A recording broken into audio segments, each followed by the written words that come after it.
WZRD Chicago, 88.3 FM.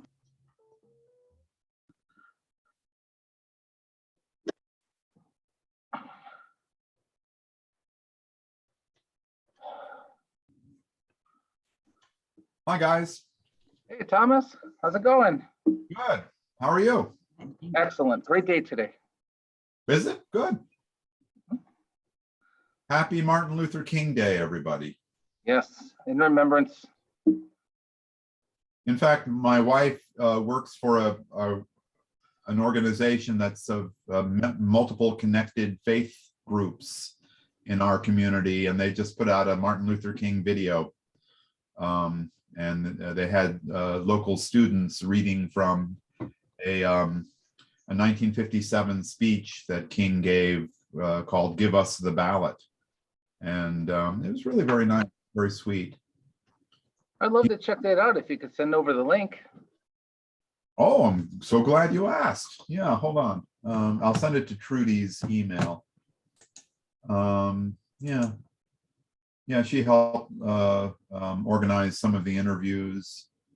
They had problems temporarily with YouTube because they have copyright issues, and they were using a civil rights song that triggered the YouTube warning that this is copywritten material. But then they reversed themselves, saying, since this is a nonprofit group, we're not going to.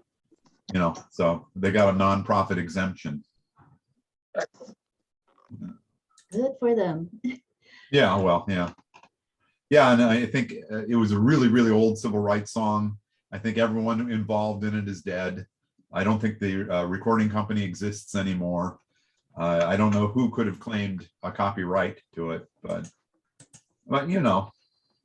YouTube tries to be careful. Very careful. Yeah.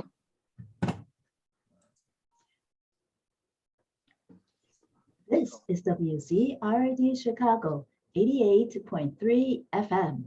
And we have with us on WZRD via Zoom, Thomas Hargrove of the Murder Accountability Project and co-host Bill Morton, president of the Rogers Park Chamber of Commerce. How are you today, gentlemen? And also, just a heads up, we wizards remain anonymous while we are on the air. Well, we're wonderful, and thank you for having us. Oh, thank you for joining us. Thank you, Monday Morning Wizard. Okay, first of all, Thomas, could you describe for us the Murder Accountability Project, your role in the project, and what led you to recognize the need for the project? The Murder Accountability Project is a nonprofit organization that was created in 2015 with the intention of assembling, without question or debate, the nation's most complete accounting of homicides.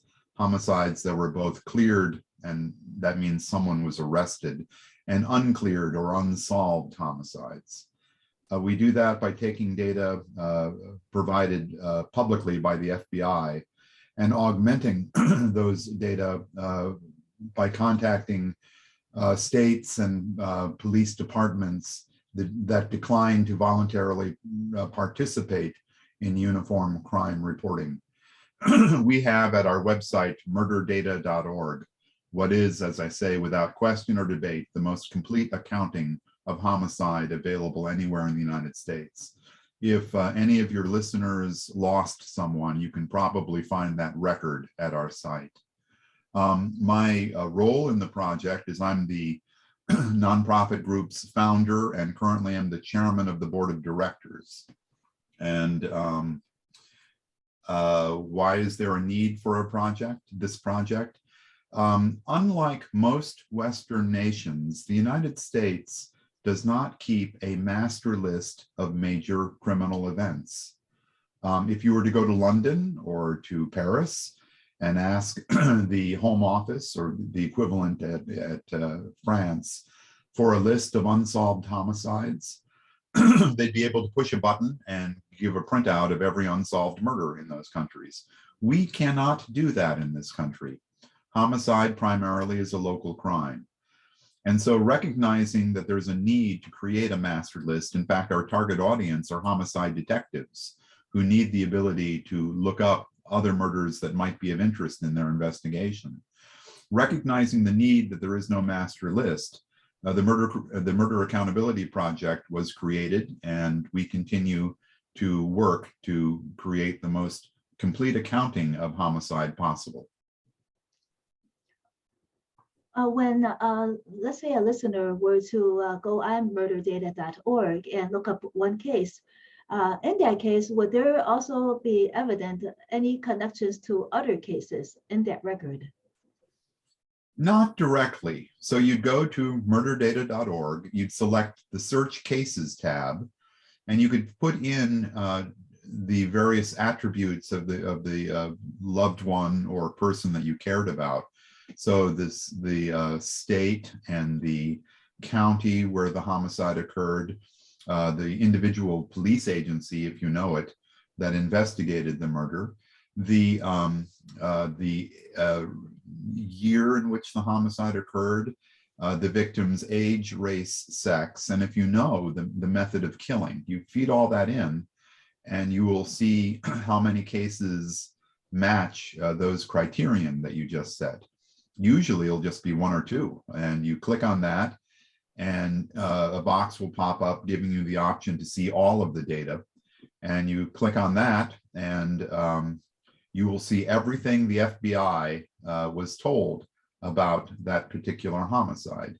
Then you can back up and look at and see what the clearance rate has been for similar crimes, so that you know where your particular murder fits into the overall pattern on how murders of similar nature are being solved.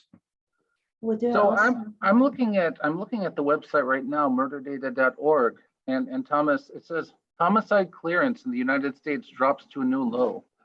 America's declining homicide clearance rates, 1965 to 2020. Can you tell me something about that, please? Yeah, it comes as a surprise to a lot of people, especially people who watch detective shows on television. Most murders are not solved in 60 minutes by beautiful people standing in front of huge computer monitors.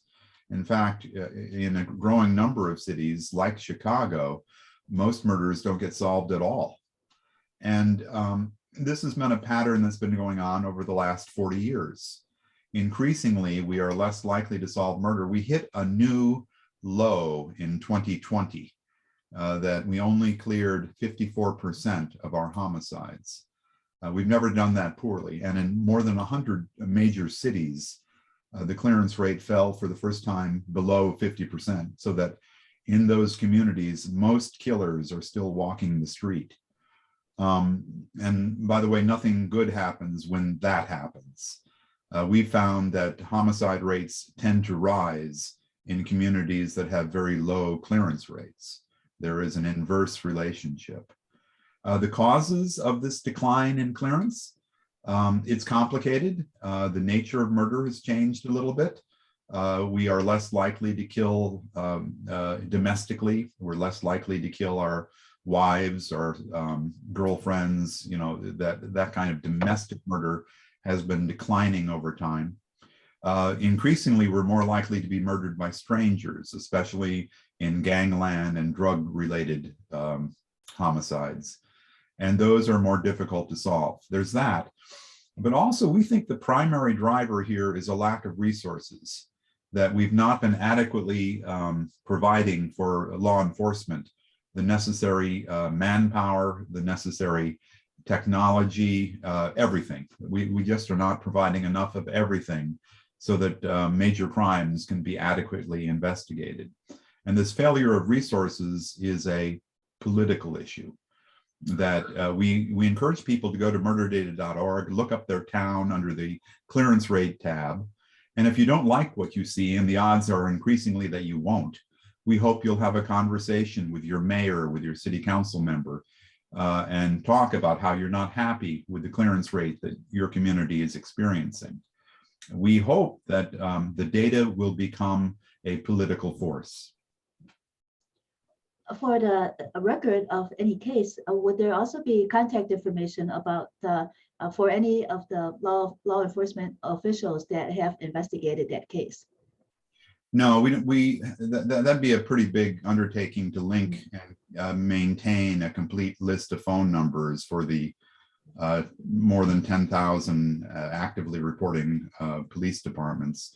We don't do that, but it's very easy to type in Chicago Police Department into Google, and you'll get a contact number immediately.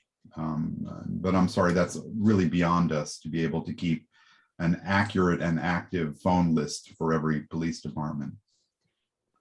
You mentioned that you have 10,000 active reporting law enforcement agencies. Do you have a number of the number that are not reporting and that you hope to target to report? Yeah, we're still conducting that research. You're right, there are hundreds of police departments that do not participate in voluntary reporting. It's a little hard to evaluate zero, whether it's zero because a police agency is declining to report, whether it's zero because there were no homicides, or whether it's zero because the police agency no longer exists. There's a really massive list of law enforcement agencies in the FBI computer systems, and not all of them are still extant. So it's a bit of a challenge to know exactly who is not reporting for what reason. That having been said, yeah, that's how we spend our time, trying to identify agencies that are not voluntarily reporting data and to try to contact them and to convince them to start reporting. Do you have any idea about how many law enforcement agencies there are in the US? No, it's even the FBI makes an estimate as to how many are actually active, because just ask the Census Bureau. It's difficult to keep an accurate count of things. No, I don't have an exact number for you. Every year, about 2,000 to 3,000 police agencies report a homicide to the FBI. That number varies from year to year. Most of them are tiny police agencies in rural places that sometimes report and sometimes don't. And it's hard to know the reason for a zero. Did they report because there was a murder or because they didn't report? It's difficult to know. And do you have any idea about those that refuse to report and that are in existence and might do have murders, and any reason that you know of that why they don't report? Yeah, in fact, I can talk about Illinois in this regard. Our very first lawsuit back in 2015, when we were a brand new organization, was against the Illinois State Police, because they are the aggregator of crime data and they're the reporter to the FBI. We sued the state of Illinois under the Freedom of Information Act because Illinois is unique among all states in that Illinois does not report how often it clears a crime by making an arrest. Illinois is the only state that does not report clearance data to the FBI. They do report a body count of how many murders occurred. They just don't tell us how many of those murders were cleared. That's a critical bit of information, especially for us, because we're trying to track unsolved murder. So we went to court, and we were able to restore some data, but they told our judge in Cook County Chancellery Court that they couldn't provide us with clearance data because they don't collect clearance data, that they do not ask police departments to report how many cases were cleared through arrest, which is not a good answer, but it was an answer that there's really no comeback to legally. They promised us and the court that they will start reporting when a new reporting standard goes into effect, which is this year. We will see if that happens, but well, we'll see what happens when that standard becomes the policy and whether Illinois doesn't in fact start reporting clearance data. We hope that they will.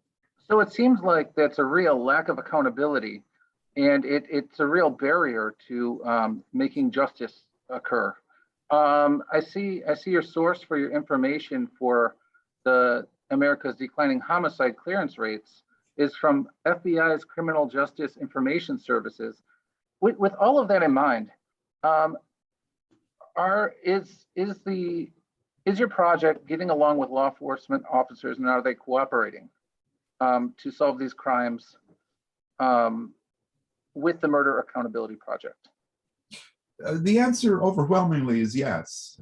In fact, we created the data and we created the web page with a primary audience intended to be homicide detectives, that we want them to use our data to help them in active and cold case investigations.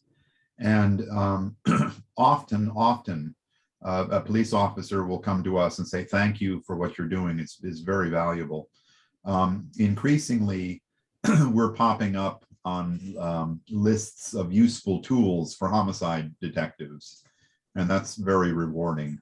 Yeah, I mean, homicide detectives are grateful for any tool that a nonprofit can give them. And a relatively complete accounting of homicide cases in a very searchable database is golden for them sometimes. So yeah, we have a good relationship with law enforcement most of the time. In fact, we have a good relationship with Brendan Dinahan, who's the chief of detectives for the Chicago Police Department. We correspond quite regularly. When you mentioned that when this year the reporting standard might come into effect and will affect the law enforcement agents, affect the Illinois State Police to begin reporting the clearance rate. Where does that reporting standard derive? From where does it derive? Yeah, so the FBI is switching from the 90-year-old uniform crime report system that had a summary reporting system, or SRS. That had been the way that we report summaries of crimes for 93 years. That changes this year. Starting this year, the FBI will not accept data unless it is in a new standard called NIBRS, the National Incident-Based Reporting System, NIBRS. NIBRS is a much more complex and rich reporting system.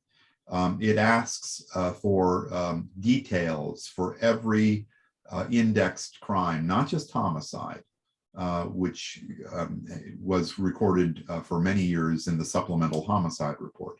The FBI is seeking case-level details for all major crimes, including robbery, sexual assault,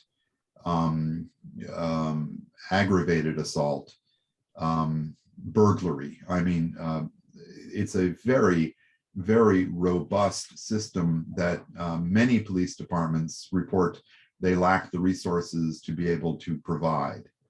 As a result, we expect that when the FBI releases their data for 2021, later this year, around October, we'll see the biggest fall off in police reporting ever, that a significant number of homicides will go unreported because police can no longer meet the new NIBRS standard. And we're going to get busy. We're going to do everything we can to convince police departments that cannot report to the NIBRS standard to report under the old standard to us, so that we can at least continue to try to track under the old standard how many murders are occurring, how many murders are being cleared. We endorse NIBRS and encourage police departments to participate, please, to any law enforcement listening, that it is a noble effort. And we fully recommend the NIBRS system. We recognize it's a bit of a challenge, But once you retool, you will be glad you did it because it makes your internal tracking of everything you do much easier. So in other words, it's not a double-edged sword. Eventually, it will help. It's not that right now it would be more detailed, but then fewer police departments would participate. It's just an ongoing project that will be destined to improve the system greatly in the future. Yes, we certainly hope that happens. And do you know who what came about for was it the FBI to decide to change the standard? Who was responsible for implementing NIBRs? There was a broad consensus starting in the 1990s within law enforcement and among criminologists that we were doing an inadequate job of tracking major crimes. And so there was a process of almost 30 years to develop NIBRs. And it was James Comey, the former director of the FBI, who decided it's time to make this switch. And so he announced that NIBRs will be mandatory after 2021. And it is now mandatory. And so we will see how much we lose because of this new standard. It was not the wrong thing to do, but it was an unfunded federal mandate. I'm afraid there are a lot of those, and this one is one of those. That having been said, a police department that's able to meet the NIBRs standard is a police department that is properly tracking crime, that they have aggregated their data correctly, and they'd be able to do a better job tracking any individual crime or to produce a report for the mayor. I mean, it is a much better system. And NIBRs is simply calling on police to adopt reporting standards that every police department should professionally be able to meet. And police departments are not penalized for not reporting, are they? No, not at all. The Uniform Crime Report, when it was created back in 1930 by Act of Congress, was always a voluntary program. So no, there is no penalty whatsoever. There are some states that have passed laws that mandate that police must report to the Uniform Crime Report. But no, in terms of federal requirements, there is no penalty to police not to report. Do you know which states, and for those states, is crime tracked better and is crime addressed better? Do you have any idea? Is crime addressed better when they Yes. meet NIBRs standard? When they mandate that the police departments report to the Uniform Crime Report and NIBRs. You said that there are some states that mandate it. Yeah, for example, California requires uniform crime reporting. And yeah, California does a better job, better than average. Everyone makes mistakes, but when it becomes the law of a state, a requirement, then generally the quality of reporting is better. And do you find that, is there any evidence that if the quality of reporting is better, then the police are able to address criminal activity better? That we've never tested. Your question is what? That a police department that does a good job reporting to the FBI, are they generally doing a better job solving crime? Maybe a state. If a state is more focused on, let's say, mandating for the police departments to report, then does that help that state address crime better because they have more information to work from? Yeah, I've never been asked that question before, and I've never tested it. We could take a look at that. States that do, some states that do a better job than average of reporting data also do a better job of clearing homicides. Texas, for instance, does an excellent job of both reporting and of clearing murders. But I don't know that there's a linkage between those two. it would make sense that a police department that cares enough to accurately track its crime is also a police department that does a better than average job of trying to resolve those crimes. So maybe I've just never been asked that question before. It's a good one. So what kind of advocacy do you do? Like, for example, the state of Illinois, because that's where we're at, for encouraging law enforcement to report, the state of Illinois to report and to report and use that information for increased clearance rates. Yeah, we had, as I mentioned, a lawsuit against the state of Illinois, and we failed to get an agreement that Illinois would start counting clearance data. That's unfortunate, but they did promise in the future, meaning starting this year, hopefully, that they will start providing that information under the NIBRS program.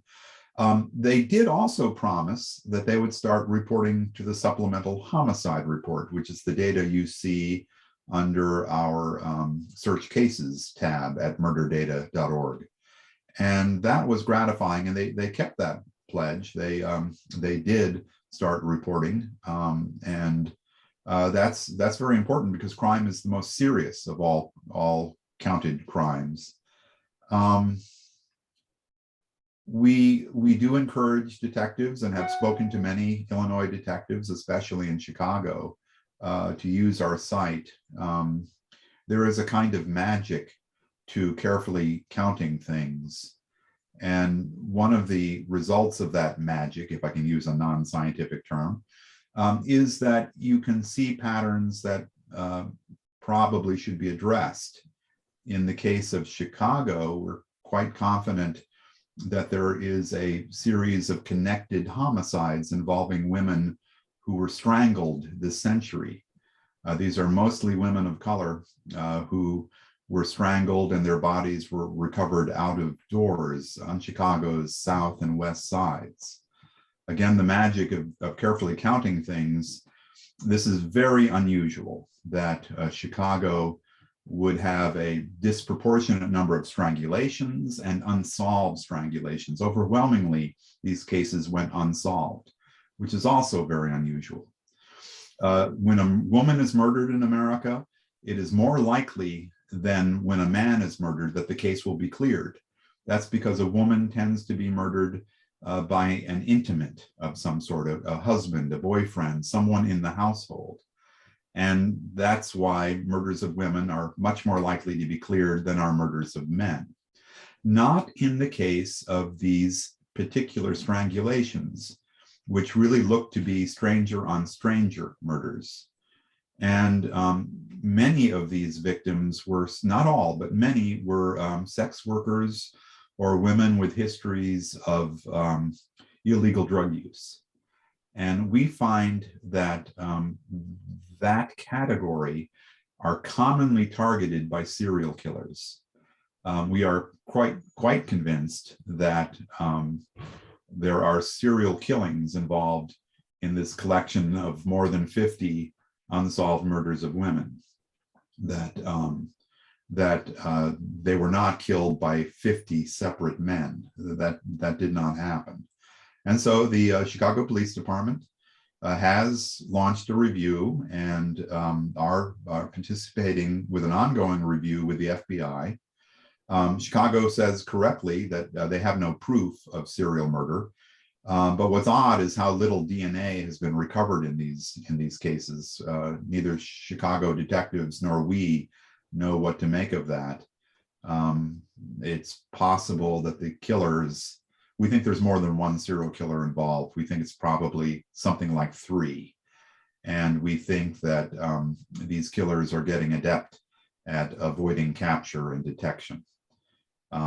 For whatever reason, there's very little evidence that can be used to try to track these guys down. And that's been both a mystery and a challenge for Chicago detectives. What were the years between which these murders occurred? When did they start, and is it up to now? Yeah, so the pattern started in 2001 and continued at least through 2018 with some interesting gaps. There were no murders in the pattern from 2014 to 2017, early 2017. We think that that was because the killers were unavailable to kill. Sometimes a gap in a pattern can be instructive to tell you something about the killer involved. We have had some luck. We think that there is a good chance that one of the killers is already in custody. A man named Darren Dion Van, he pronounces his name Vaughn. Mr. Vaughn is currently in prison in Indiana for the murders of 7 women that he strangled in a 10-month period in Gary, Indiana in 2014. We believe he was responsible for other unsolved murders, other unsolved strangulations in Gary. And he was present for the largest cluster of those murders. Nearly 2/3 of these murders occurred from 2001 to 2007, a period that he was present in Gary, Indiana. When he was arrested, he told detectives in Hammond, Indiana, that he killed way more people in Illinois than he did in Indiana. And we have no reason to doubt him. That an analysis of the timeline of these murders match up. When he was available to kill, that's when the majority of these murders occurred.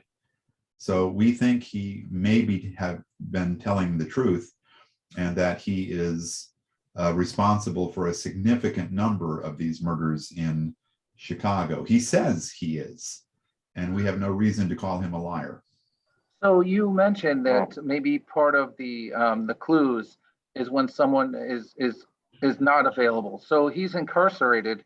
Have you seen maybe a decrease in that kind of MO since he's been incarcerated with Indiana?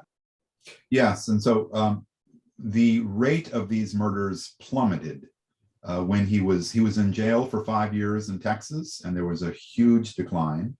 And then he was arrested in Indiana in 2014. And from 2014 to the present, as far as we can tell, there have only been 5 murders. So they declined significantly when he was no longer available to participate in homicide. He says he is a significant serial killer. Now, sometimes these guys lie and sometimes these guys brag, but his MO in Indiana was identical to the MO we're seeing in Chicago. And the FBI agrees with us, and Chicago police have tried to interview Mr. Vaughn. So far, they've not been successful. If Mr. Vaughn is listening, I don't think he is, but if he is, if you want redemption, it is required that you openly confess to your crimes, all of them. You really can't make your situation worse. You'll never get out of prison. But if you were telling the truth in 2014, you could provide closure to dozens of families who are missing loved ones, and it's just the right thing to do. Do you know if some law enforcement agencies are reluctant to report? Is it just on account of lack of manpower, lack of resources, or is it that they're worried that if they report the method of killing, then that might lead to copycat killings? Actually, we've done a fair amount of research into the nature of police departments that report few or little murders. There is a pattern that counties with high poverty rates are much less likely to report complete data to the FBI than are richer counties. And we think that's not an accident, that accurately reporting crime data to the federal government is a resource issue. Like everything else in law enforcement, it's a resource issue. And if you're a tiny police department and you don't have anywhere near sufficient employees to handle your crime load, probably a pretty low priority is reporting voluntarily in a crime reporting system to the federal government. And so there are dozens and dozens of counties in America that have never reported a crime, and that probably comes down to resources and nothing else. I don't think there are nefarious intentions in non-reporting. I think it does come down to priorities, and I can understand a police department that is burdened with insufficient resources not wanting to assign precious resources to, the paper chase problem of reporting data. We encourage them to do that, but we understand. And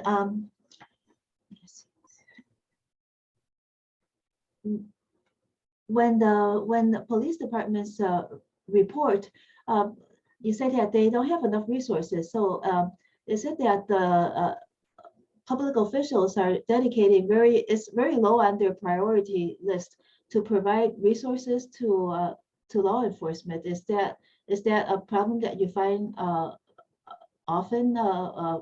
Is that a prevalent problem in the U.S. that not enough resources that other things are prioritized and funded over policing?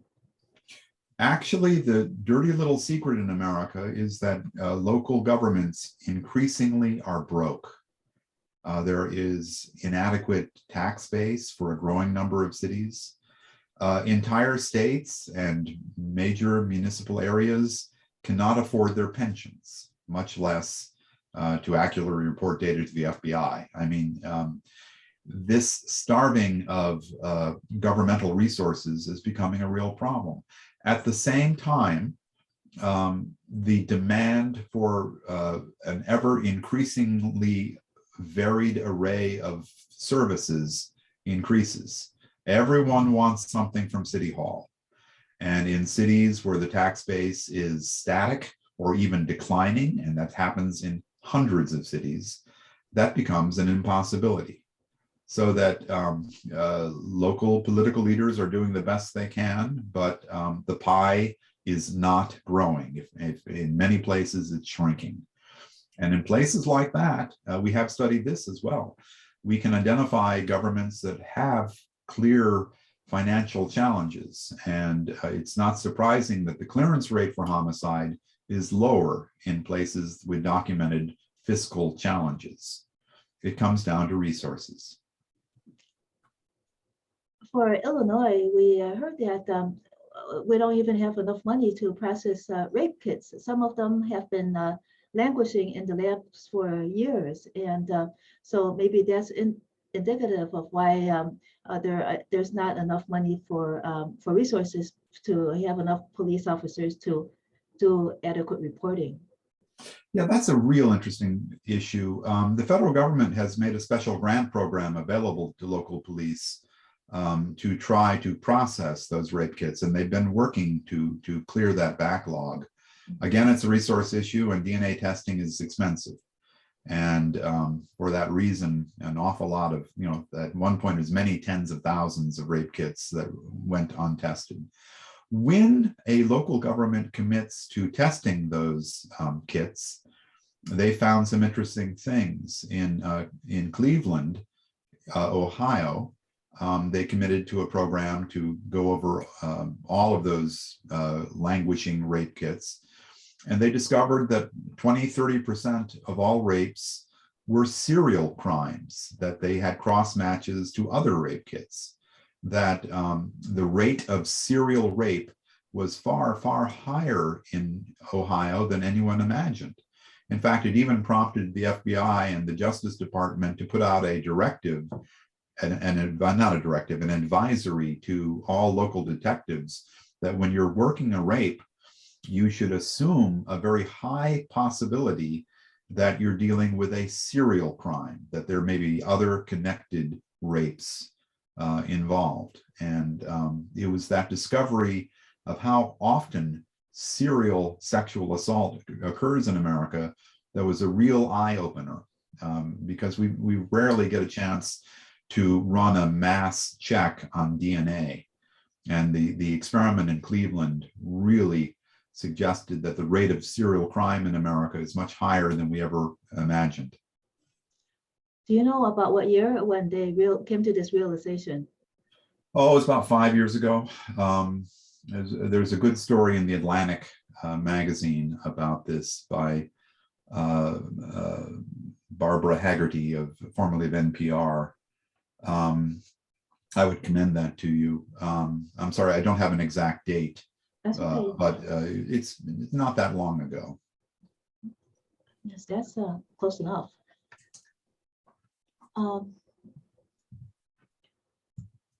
When these rape kits are tested, how much of the results of the test how end up in this in the data that murderdata.org keeps, or the uniform, or the data that the FBI keeps?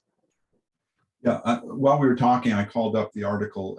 It was Barbara Bradley Haggerty's Atlantic piece, an epidemic of disbelief, what new research reveals about sexual predators and why police fail to catch them. And it was published by the Atlantic on July 22nd of 2019. Her article is available on the internet. I'm sorry, would you repeat your question again? When these rape kits are tested, are processed, how much of the results are entered into the murderdata.org data, or into the FBI uniform crime report data? Okay, the answer is none to both, but the original sexual assault should have been reported when it occurred to the FBI. We only track homicide. We're a one crime only organization, but we've picked the worst crime. But something else happens that's really quite useful. The FBI maintains a database called CODIS, which is a combined DNA system, which tracks DNA for every crime that is reported to it. And if you've obtained federal money to test rape kits, you're very much obliged to report what you found to CODIS. And in CODIS, there are I'm not kidding, hundreds of thousands of cross matches in DNA.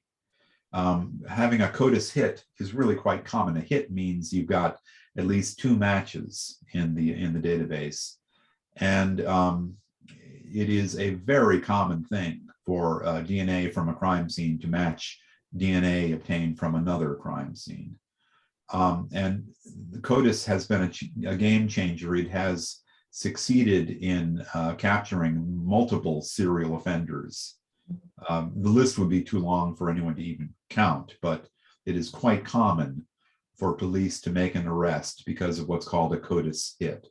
And so the process of testing backlogged rape kits is definitely worth the effort, and it has cleared some aging crimes. When did CODIS,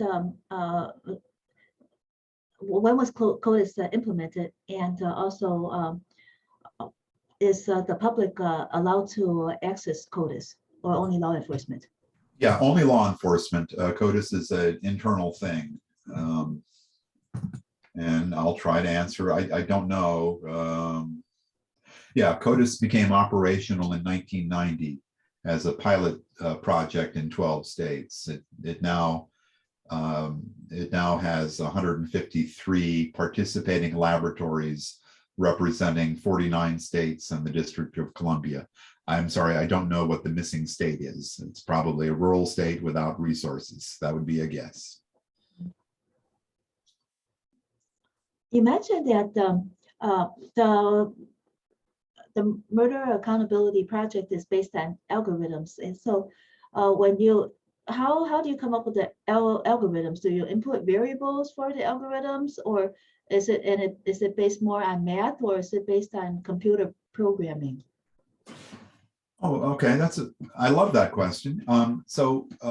This was part of a project I did 12 years ago, in which I wondered if it was possible to teach a computer to look at FBI data and to spot cases that had elevated probabilities of being serial, being connected to other cases.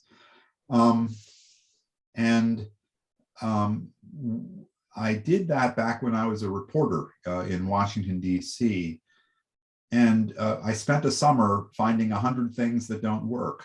We used as our teacher a serial killer who was nicknamed the Green River Killer, Gary Ridgway, who was convicted of murdering 48 girls and women in the greater Seattle area, and in many cases depositing their bodies out of doors along the Green River, which is how he got his name.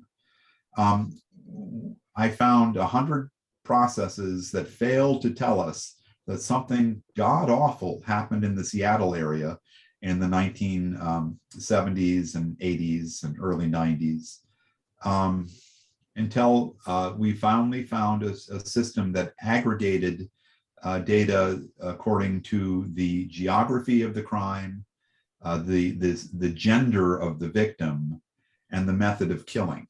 So we would take hundreds of thousands of murders and turn them into about 10,000 groups organized by those variables I described: age, gender, method of killing, and the county where the crime occurred. We then instructed the computer to create a fourth variable. In that group, how many of those murders were cleared by arrest, and to create a clearance rate for each group. The algorithm then looks for large groups of similar murders that had a very low clearance rate. So in America, when a woman is murdered, the odds are about 77% of the time the murder will be cleared and someone will be arrested for the female murder. We look at clusters of similar murders in which that percentage is about reversed, that more than 70% of the time the murders went unsolved. And then the question is why? Why in America, where overwhelmingly female murders are cleared, why suddenly do overwhelmingly female murders go unsolved in this particular area with this particular type of murder? The most charitable answer is, well, because there's a serial killer present, and he has been getting away with his crimes and is messing up the batting average for local detectives. Any other explanation does not reflect well on police. And so we ran the algorithm. It did work. It did tell us something awful happened in Seattle back in the 1980s. And it started producing dozens and dozens of other clusters that were just as suspicious looking as the Green River Killer. And we looked into those. Many of those were known serial killings, and many of them were not known serial killings. And Chicago is part of that mix, we look into them. In some cases, it turned out that Darren Dion Vaughn, who we think may be active in Chicago, he was active in Indiana, and the algorithm said that there were 15 unsolved strangulations in Gary, Indiana, and that's very unusual. And it is very unusual, and the reason was that Mr. Vaughn was getting away with it. So it does work, and it can detect series of connected murders that have gone unnoticed because of a problem called linkage blindness. It is very common for police not to notice a pattern.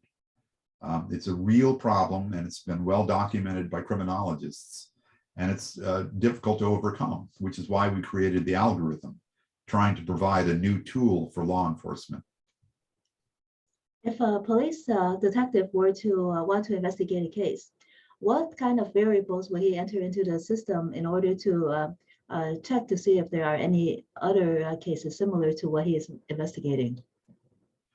Well, first of all, the detective, male or female, increasingly there are female detectives, by the way, Increasingly, I notice when I talk to an audience of detectives, there are a growing number of women in them. So detectives, men and women, are more than welcome to come to our website, and they can play around with the data in their community, and they can look for any clusters of murders that have a low clearance rate. Also, in well-resourced police departments, both the detective and supervisors would have access to computerized data, and they can look to see if there are an unusual number of particular crimes within a particular neighborhood in a city. That's an analysis that we cannot do. We can only look at a city as a whole. We can't take it down to the neighborhood level, but often a city police computer can. So they should be looking for crimes that look similar within a similar geography, and then to ask themselves why, especially if there's a low clearance rate for that particular kind of crime. And that kind of analysis is being done in lots of places. Certainly they're doing it in New York. In fact, New York pioneered some of this. They're trying to do it in Chicago. They have done it in Los Angeles. It can work, and careful record checking has always been a critical part of policing. When the records become computer files, it becomes much easier to check and test theories, and the power of organized aggregated data is tremendous. And a growing number of police departments are developing that capability. So I'm searching your search cases on your website, Supplemental Homicide Report 1976 through 2020, and I see over 30 different categories of homicide. And you can search by metro area, state, county, weapon, agency, victim sex, victim race, and victim age and circumstance. So, with our new technology that we have, is this helping law enforcement who may not have a budget or so much of a budget with their clearance rates, solve the cases? We sometimes hear from detectives who want to make sure they're doing it right, that they're correctly using the site, and ask our help, and they're always very grateful. No, I would not say that this has created a huge dent in our declining rate of clearing homicides, unfortunately. But you want to provide every tool you ever so possibly can. We have heard from lots of detectives and from supervisors that they find these data extremely useful and are very grateful, especially since we provide it for free. They're very grateful, and that is heartwarming, and we appreciate that. Honestly, law enforcement in America is having a hard time. I mean, for a while we were thinking of defunding police, which would have been a mistake. I think increasingly that movement has stopped. Police should always be held accountable, especially in cases of improper use of fatal force. But overwhelmingly, police are trying to do the right thing, are trying to act as guardians in our community, and simply lack the necessary resources to keep a handle on crime, especially major crime. You mentioned earlier that when individual law enforcement agencies go into the data and search, they would be able to come up with better results than, let's say, if you were to go into search. So how is that? Is that because they know more of the details of what they're investigating, or does the computer or the artificial intelligence favor certain IP addresses? Why is there that difference between the data retrieved by them and any data retrieved by, let's say, you? Well, because a detective will have an active theory as to a crime that he or she wants to look into. Testing theories is one of the things you can do with data, and we encourage that. We encourage everyone to play with the data. In fact, anybody, any of your listeners can become an armchair detective by going to murderdata.org and just playing with the search cases tab. You might find something that nobody has noticed. Also, it provides a resource that detectives simply did not have. They often lack adequate access to their own files. In a surprising number of communities, law enforcement records are still paper, non-searchable. Also, many police department data systems are kind of primitive, and there really is not possible to play with the data the way you can at our site. Another issue, and this is really very important, is that we're providing access to every community. For several years, I would tell this story when I was giving a presentation to homicide detectives. I would say, let me give you a theoretical example of what you can do with our systems. Imagine you're in the squad room and a lady comes in very upset and said her life had just been threatened by her landlord, who told her, if you don't cough up your rent, I'm going to do to you what I did to those 3 ladies in Schenectady. And he clearly implied that he killed them. And so I turned to the detectives and said, what would you do with that? You probably don't have the time to call to Schenectady and ask. And you probably wouldn't anyway, because what are the odds that someone would confess like that? But you would have 30 seconds. So you go to murderdata.org, you go to Schenectady, you look at unsolved murders of women, and you look for a pattern to see if there might be an unusual number of unsolved murders when this guy was a landlord in Schenectady, New York. That was the hypothetical fictitious example I gave. And a detective came up to me after one of those sessions and said, you're kidding about Schenectady, aren't you? And I said, what are you talking about? I just like saying the word Schenectady. And he said, no, we had one. And I said, you had one what? We had a serial killer in Schenectady, New York.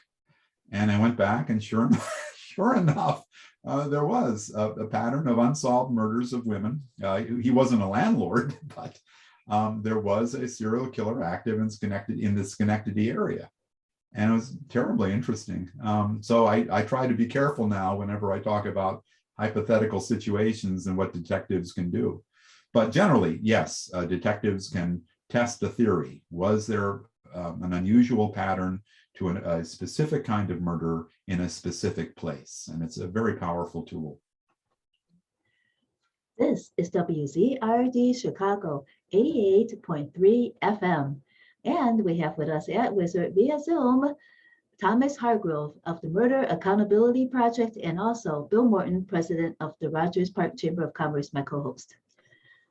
Thomas,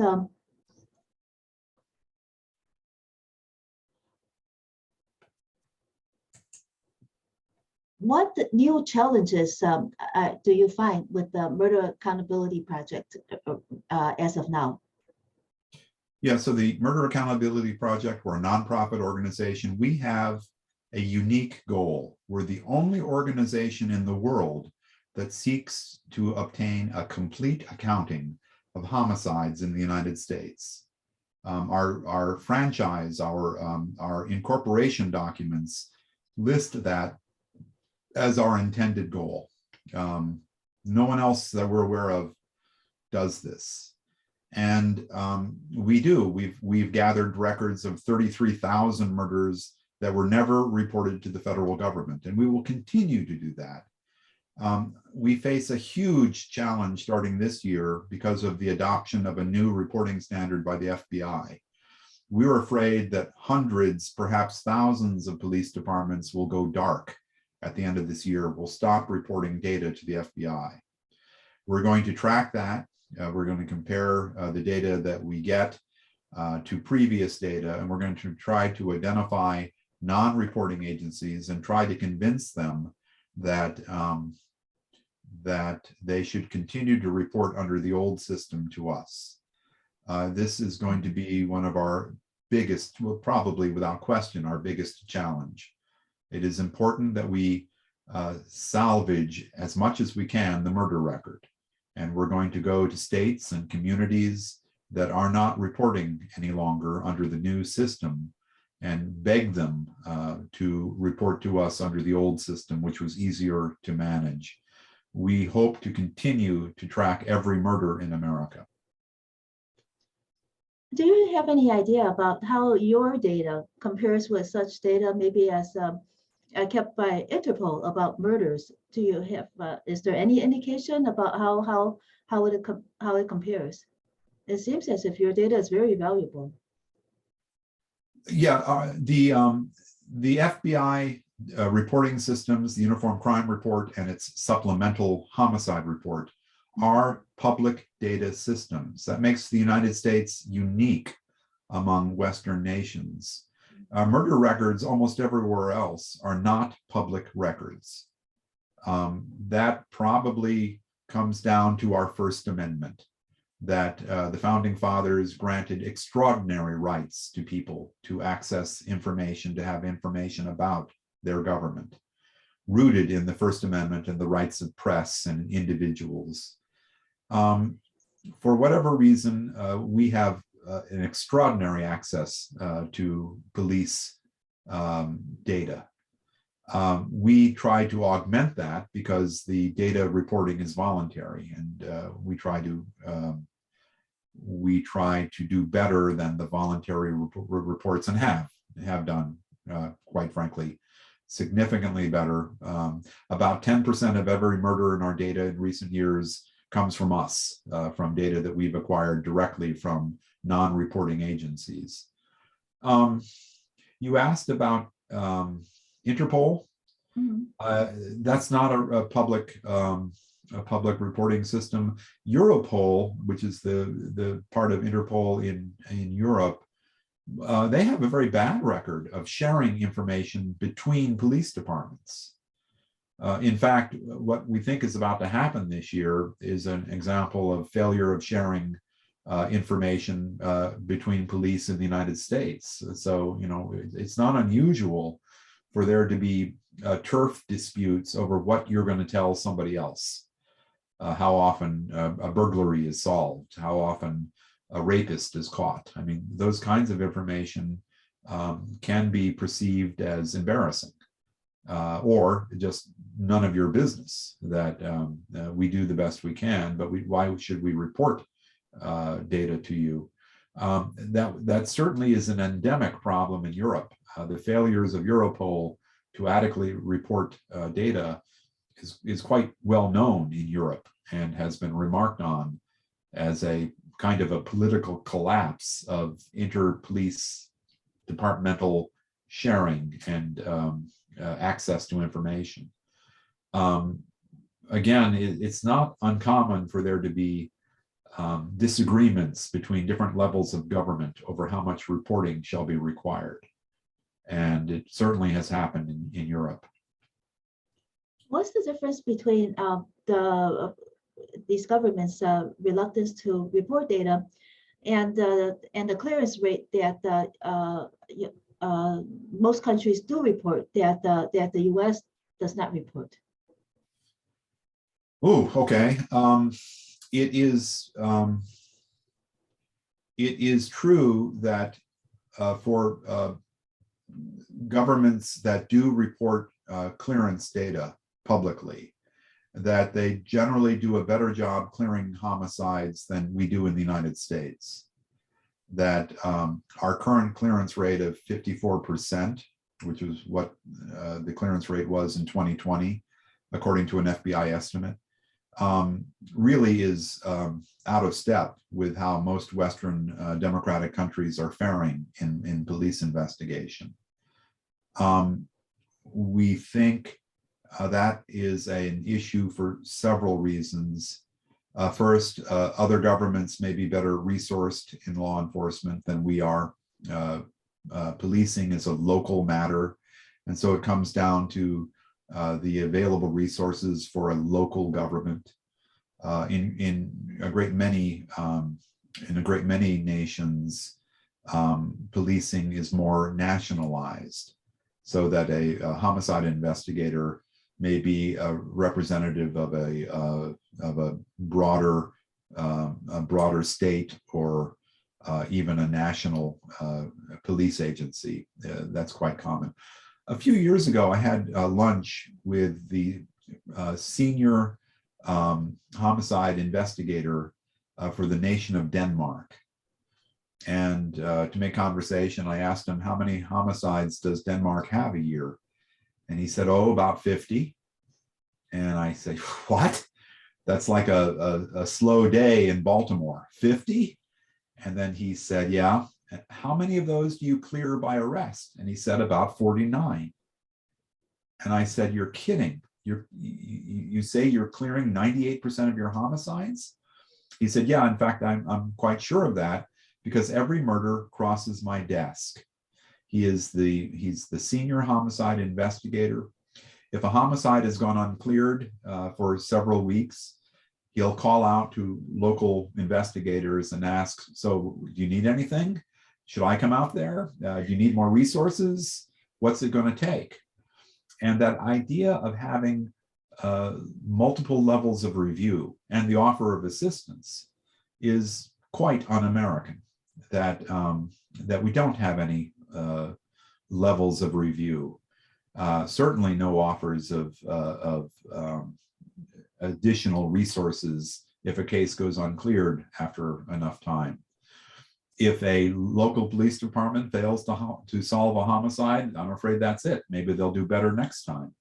But there's nobody at the state level, nobody at the federal level that says, we noticed that Mrs. McGillicuddy's murder has gone unsolved. What do you need? Is there anything we can do? That conversation just does not happen in America. And so the difference between Denmark and America is astonishing. And they have an extremely high clearance rate, and they have an extremely low murder rate. You're 10 times more likely to be murdered in America than you are in Denmark.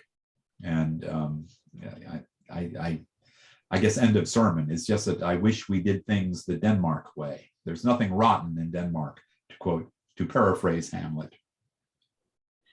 Well, it seems as if Denmark has few people too, so that kind of accounts for the chief of the national chief of police or whatever being able to keep a handle of the cases. If there were like a lot of people, maybe it would be a little bit more difficult for him to do that.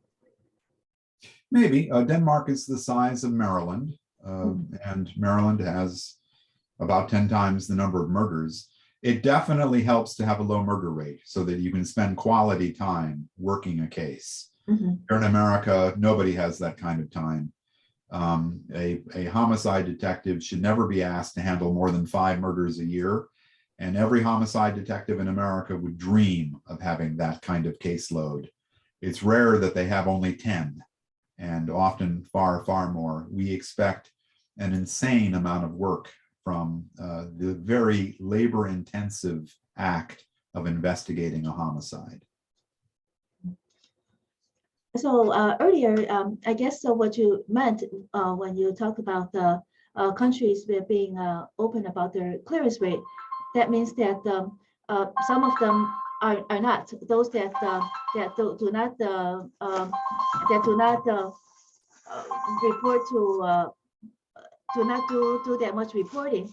That means that those countries are not open about their clearance rate, right? Just to clarify. Yes, most countries, many countries are not providing national data for clearance rate. Those that do generally are clearing at a much higher rate than we do in the United States. Homicides are cleared at a much higher rate in Canada, a much higher rate in the United Kingdom, for example. But we're not quite sure what the clearance rate is in France. Apparently it's better in Germany. But you know, not every government organizes data the way we do, and not every government seeks the accountability that we do. So the United States gets points for what our goals are in reporting data to the public. We try to do a better job than a lot of other Western countries do. So what you said earlier, I just want to review on this one. This is really an excellent point. you said that they have multiple levels of review per issue until it is resolved. And also they asked, the head asked the departments if the issue is still unresolved, is there anything that my office can do? It's some real accountability from the top, and it's producing the results, and it's not happening in the United States right now. Exactly right. And that is a very important point, that law enforcement is jealously guarded as being a local governmental matter. And it's been that way in the United States since the very beginning, that we never wanted a federal government, a central government, to become the dominant government. It was meant to be an assist to local governments and to establish national policy when there needed to be a national policy. From the very get-go, the idea was that the federal government would not take over everything, that state and local governments still had considerable and primary jurisdiction for most matters. And it's always been that way, for good or ill. In the case of how we run public education or how we handle major crime investigations, it's not been good, that we provide inadequate resources to those things. It does not make sense the way we endow local schools. It's only based on what the available revenue is, mostly from property taxes. And in cities where property evaluations are going down, where there is a decline in revenue, that can hit education hard. It certainly hits law enforcement hard. And so this idea of intensely local support for things like public education or law enforcement may not be a good thing in places where there's inadequate resources. In those countries where they're willing to give the clearance rate, do you know if those detectives have more access to the data that is similarly reported in the FBI? Do those countries have data like the data which the FBI has in order to help them achieve that clearance rate that they are reporting? In many Western nations, they have access to better data than we have, that there really is no central repository for crime information. The Uniform Crime Report was envisioned to be mostly a scholarly tool. It was never thought of as an investigative tool, and it's not mandatory.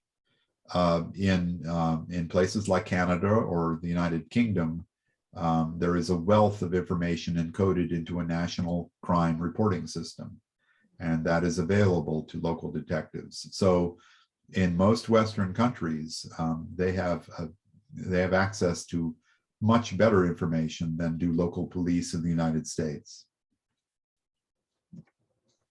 By the way, we hope that someday Congress puts the Murder Accountability Project out of business. We endorse the idea of creating a mandatory reporting system for unsolved murder.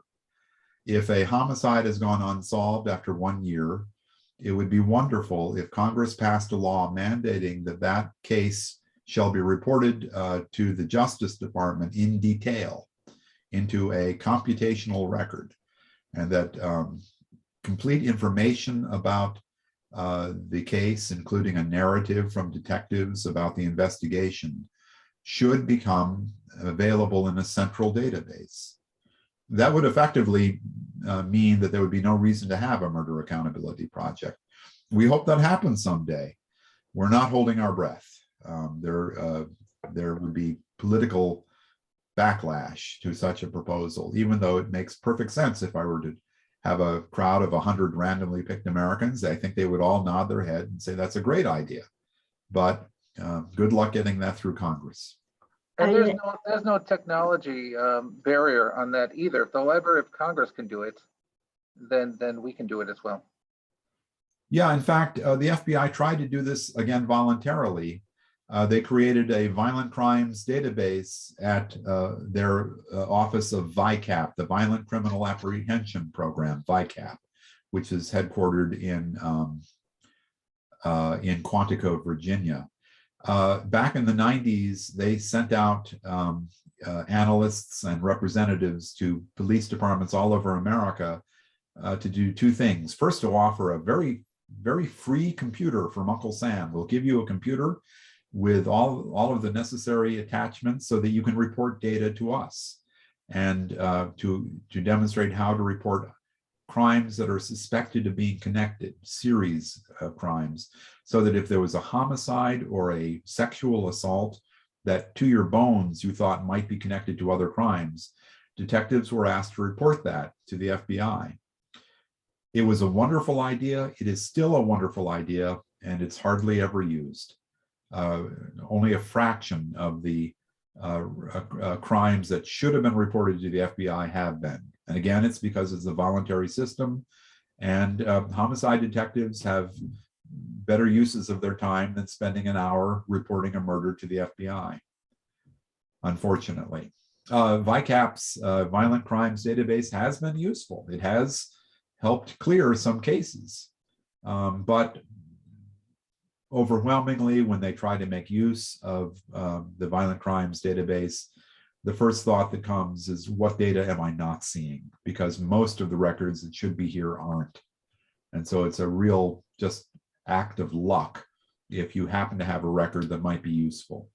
It's a very sad story. The idea of making that VICAP Violent Crimes Database a requirement, I think, makes perfectly good sense. And we would commend Congress to make that a rule rather than a suggestion. And maybe someday it will. Do you have any legislative sponsors that are doing the work to put together the legislation to introduce it? No, we're not a political organization. We signed a pledge with the IRS that we would not do that, and we don't. We don't care who the next president is, or the next governor of Illinois, or the next mayor of Chicago. We'll never take a position on that. However, we are allowed to offer our opinions about pending legislation, and we were invited to review and then to support, if we wanted to, a proposal that we think is very good pending in Congress. The Homicide Victims' Rights Act, which is a proposal that after a certain period of time, if a homicide has gone uncleared, unsolved, that the families of the victim shall have the right to ask, if it's a federal crime, that means it's a crime that's being investigated by a federal law enforcement agency, that they have the right to ask that federal agency to conduct a formal review by persons other than the original investigators to determine if there might be other avenues of investigation that might help to clear the case. We think that that represents the best practice. And so we wholeheartedly endorse the Homicide Victims' Rights Act proposal. In fact, it just passed a few weeks ago, markup with the House Judiciary Committee. It passed unanimously. How often does that happen in Congress? It has both a Republican and a Democratic sponsor.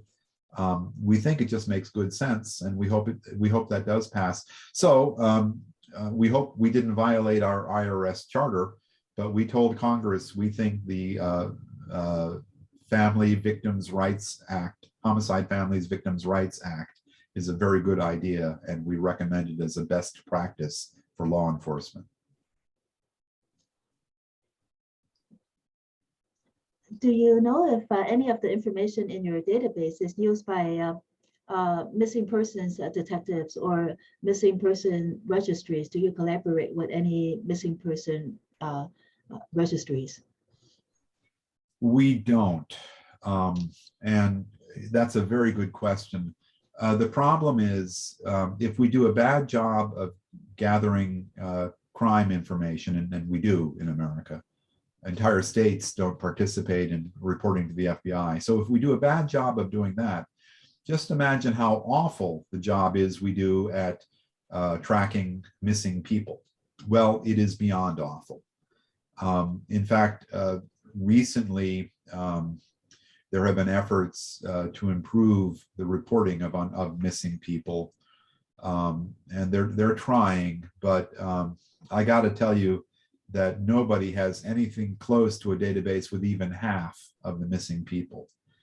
The problem is, it's a difficult proposition. If somebody is missing, say an 18-year-old young woman has gone missing, well, is it because she was kidnapped? Is it because she ran off with her boyfriend? Is it because there was such awful trauma in her household that she just had to leave? Is she missing because of something nefarious, or is she missing because she does not want to be found by her family? It's a real common problem. There is a reporting system for missing persons in the NCIC, the National Crime Information Center, operated by the FBI. And it is a real challenge because most of the time, more than 90% of the time, a child is reported missing. That most of these cases reported to NCIC are children. A child is reported missing, and then 24 hours later, the record is removed because the child is found. They forgot that he was going to spend the night at Aunt Gertrude's, for example. That kind of mistake happens every day. And so, unfortunately, it's a mammoth task just to enter and remove most of the missing person reports. It's a very challenging thing to track missing people and to know why they truly are missing. Perhaps the most impressive effort is by the National Missing and Exploited Children's NCMEC. Hang on.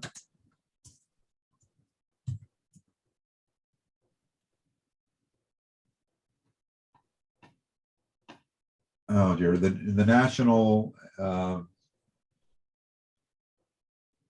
I'm sorry, I'm getting old. There's a national center, the National Center for Missing and Exploited Children, NCMEC. They work here in Alexandria, Virginia, actually, and they are doing the Lord's work. And to track missing children is a nightmare. And they try to, it's a voluntary reporting system. If your child is missing, you can call up their website and make a report, and they will follow up, and they will follow up, and they will continue to follow up over months and years to try to determine the status of that child. And they will try to identify whether that child might truly be endangered. And they really do wonderful work. They're wonderful people. And it's just an example of the nightmare of trying to account and provide accurate accounting for missing people. In the most high stakes emotional kind of missing person, children. They do wonderful work, and I'm glad I don't have to do that job because it is nightmarish. We count bodies, and there's something comforting in a dead person in that it's hard to deny that they've been murdered. So we try to do as good a job as possible at counting bodies, and just doing that has been a real challenge. We're currently in a lawsuit against the entire federal government because they've never reported homicides to the Uniform Crime Report, and we're trying to change that. It's been a real challenge just to do the act of accurately counting bodies. We lack the resources. We're an all-volunteer organization. We lack the resources to try to do the missing person documentation, which is an unimaginably complicated issue. Anyway, the answer to your question is no. I would imagine that the missing persons are directly connected with the Murder Accountability Project, but you don't know if they're murdered, is what you're saying. Oh yeah. A great many missing persons are in fact dead. I mean, not the majority. The majority are runaways, but a great many missing persons are dead, and it's impossible to know who's dead and who's just run away. So you've already stated why you think the missing persons registry is important. What does an improved missing persons registry look like to you? there would have to be a national agency with the necessary personnel to be able to track missing people. It would end up being an agency at least as large as the FBI, and maybe larger. Every year, what, about 90,000 Americans are reported missing.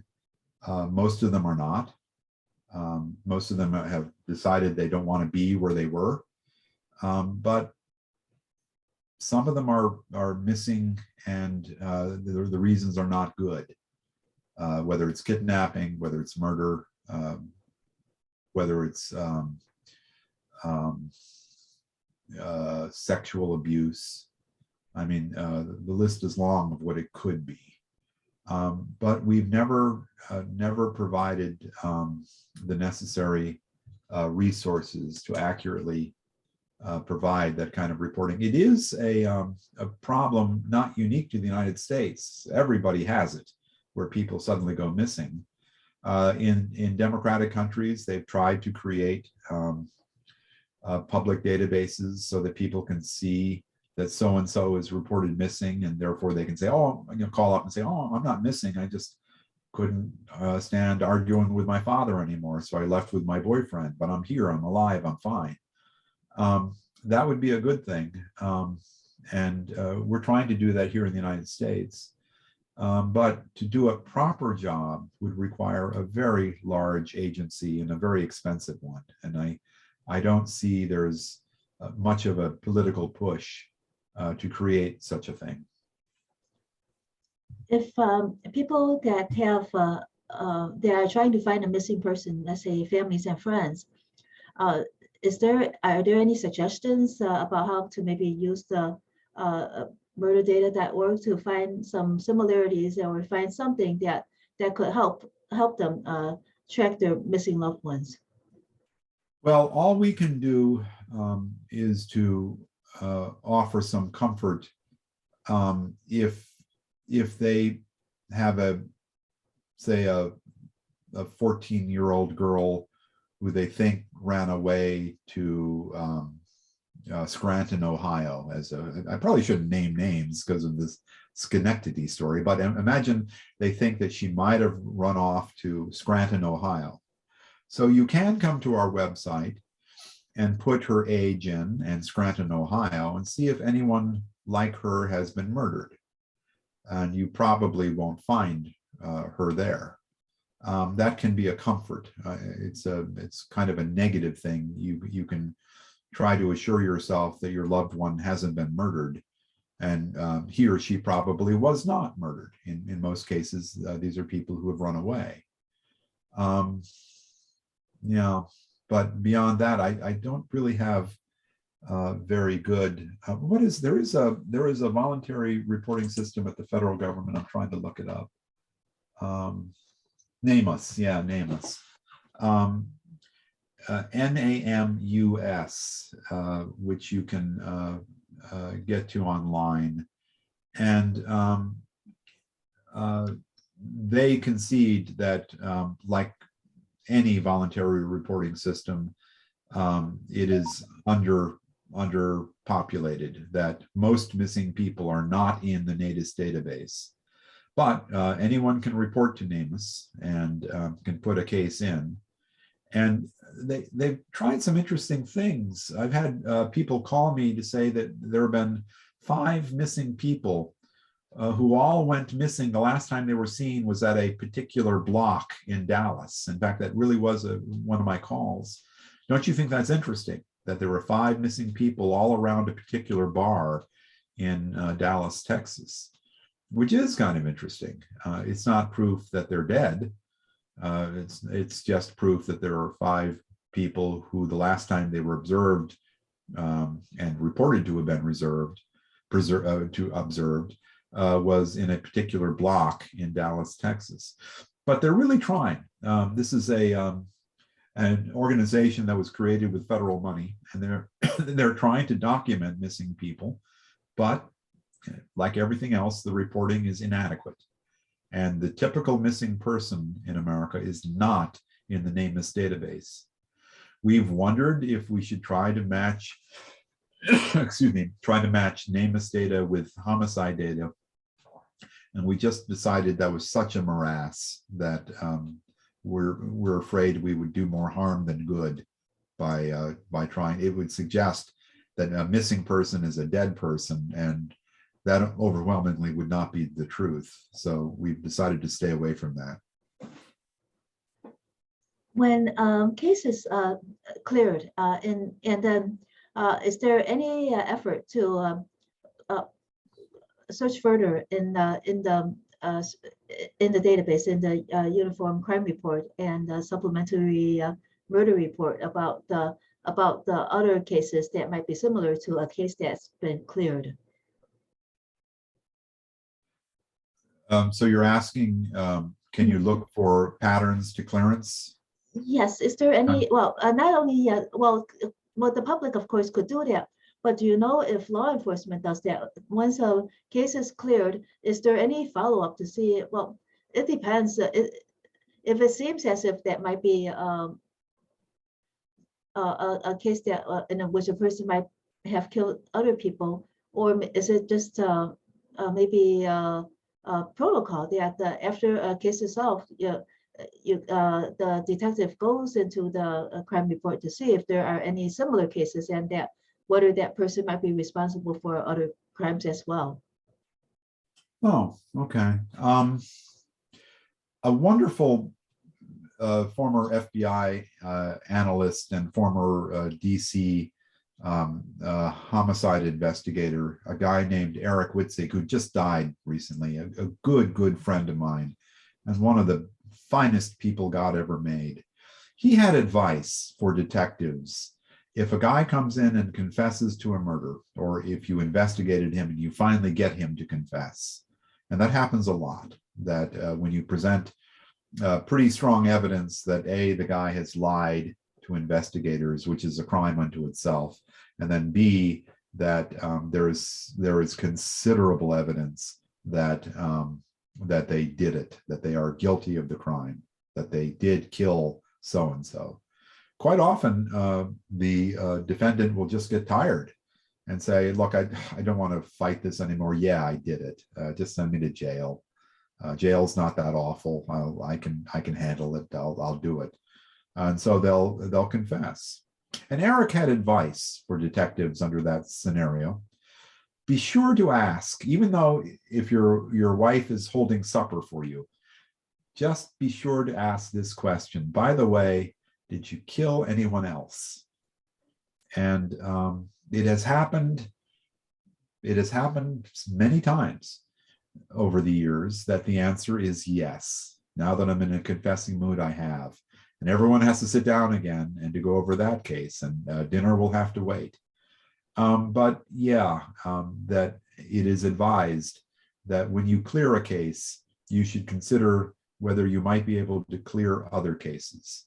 And did you ever kill anyone else is a wise question that a detective should always ask after a murder has been cleared. In fact, that's what they asked Darren Dion Vaughn when he was arrested in Hammond, Indiana. He killed Africa Hardy, a 19-year-old girl, and strangled her and put her in a bathtub in a Motel 6. They caught him right off. And being very good detectives, after they got Mr. Vaughn for murdering Africa, they then asked that question, did you kill anyone else? And he said, well, actually, yeah, I've been doing this for quite a while. And he took them to 6 other abandoned properties in Gary, Indiana, where 6 other victims were all strangled and hidden. Their bodies were hidden. And he had recently killed these girls and women. And he would not talk about the murders in Illinois, although he said, I killed a lot more people in Illinois. But it is a good idea to always ask that question. When you're clearing one case, is it possible to clear another? Did you ever kill anyone else? And Eric told detectives lots of times, don't forget to ask that question. And it's a good one. Well, let's do a Wizard community assessment with you. WZRD Chicago being a nonprofit radio station, must be responsible to the community we serve.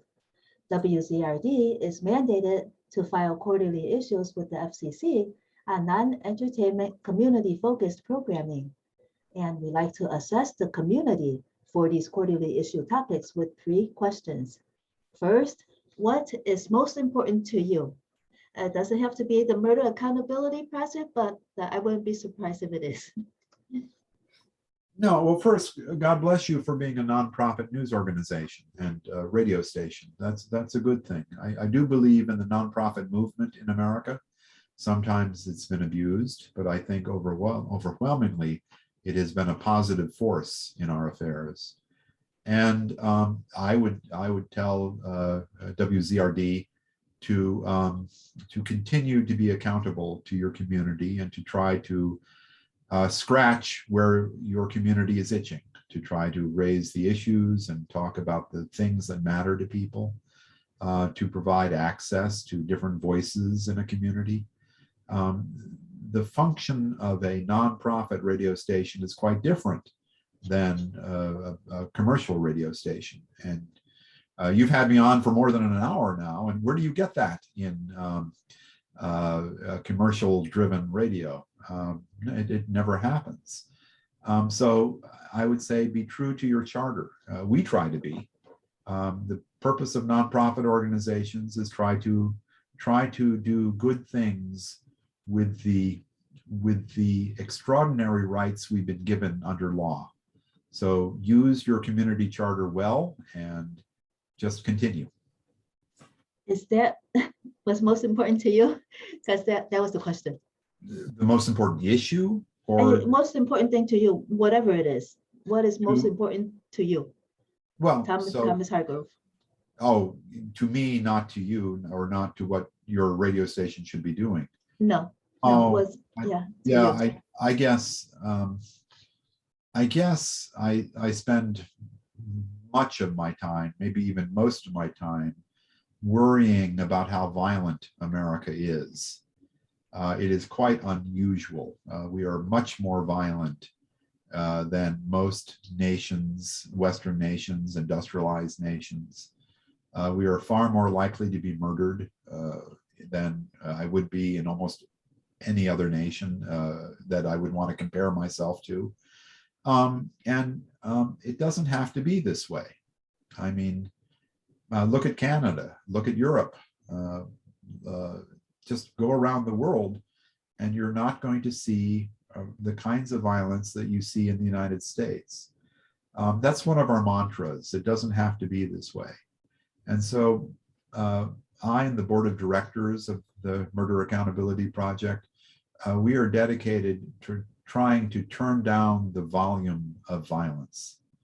And solving murders is a way to do that.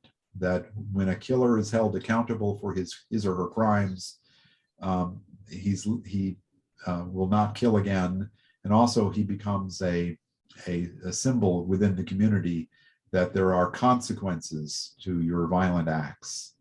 That if most murders can be solved, then the rate of murder is going to decline. And so we are literally in the business of trying to save human life.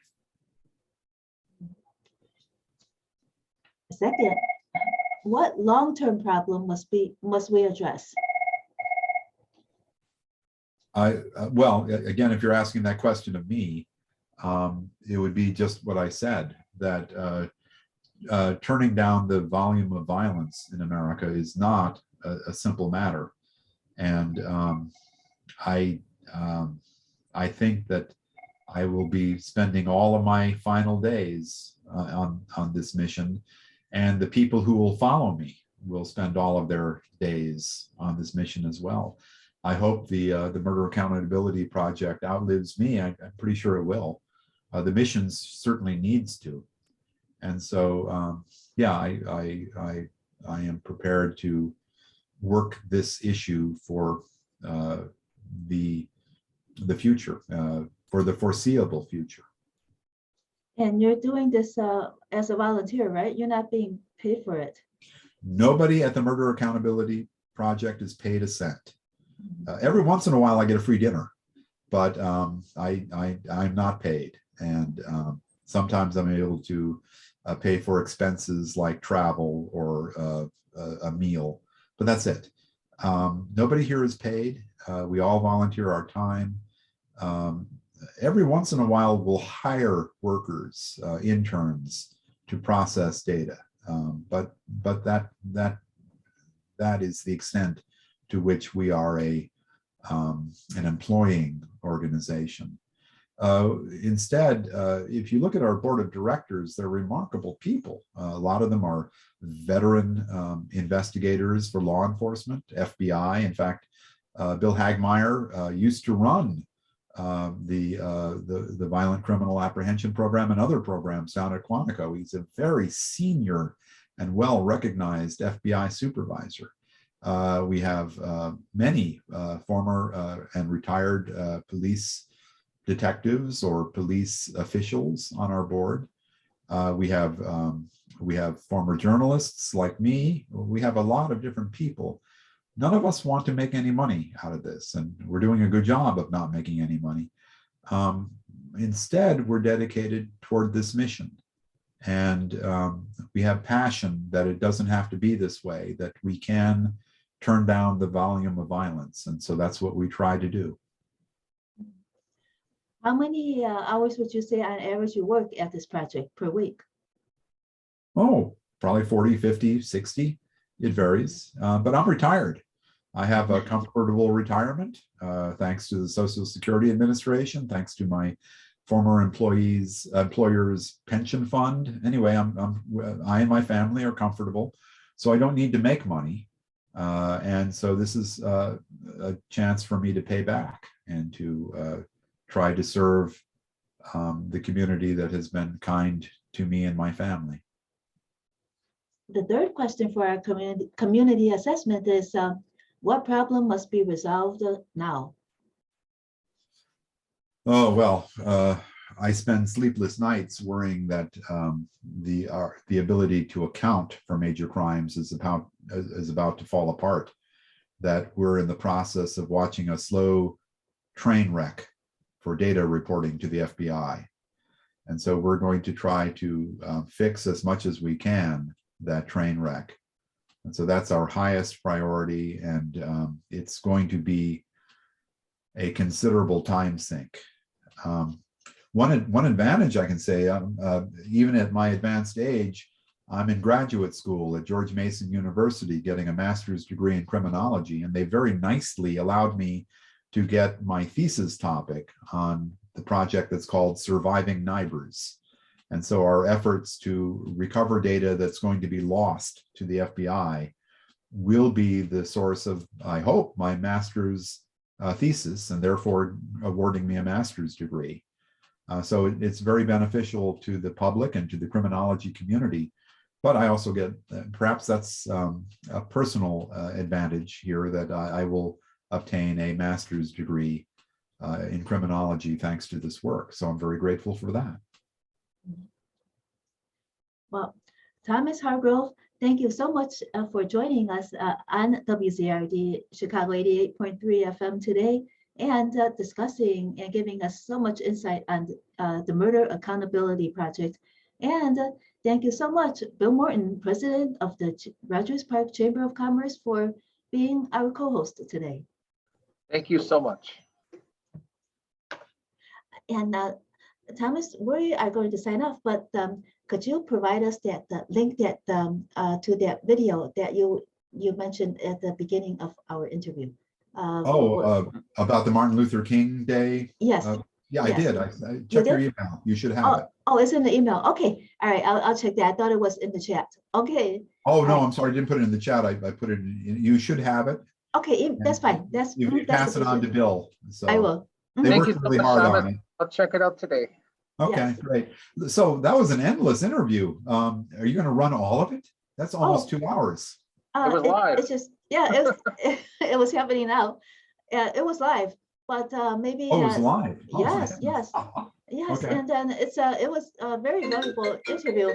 And perhaps in the future, even during my program, I would love to rerun part of it, because there is so much information you provided. And then I think that it helps the community very much to understand what the issues are and what you're trying to do to help. Okay, well, good. Anyway, great. Thanks. Thank Thank you. you Thank for the you. opportunity. Thank you. Stay well, everybody. Thank you. Bye-bye. Bye.